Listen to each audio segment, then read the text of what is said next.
सोचो, दुनिया में एक ऐसी जगह है जहां सर्दी इतनी ज्यादा है कि सांस भी जम जाए।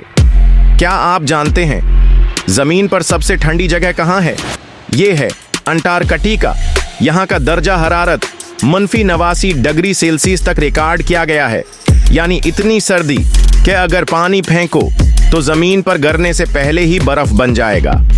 जरा सोचें, क्या आप इतनी ठंड में एक मिनट भी जिंदा रह सकते हैं? अंटार्कटिका की एक और हैरान किन बात है, यहाँ 6 महीने तक सूरज गुरूब नहीं होता और अगले 6 महीने सूरज निकलता ही नहीं। कमाल है ना? अगर आपको मौका मिले तो क्या आप वहां जाना पसंद करेंगे?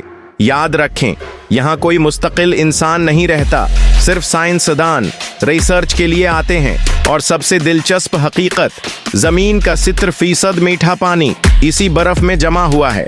क्या आपको मालूम था कि इतनी सर्दी वाली जगह भी मौजूद है?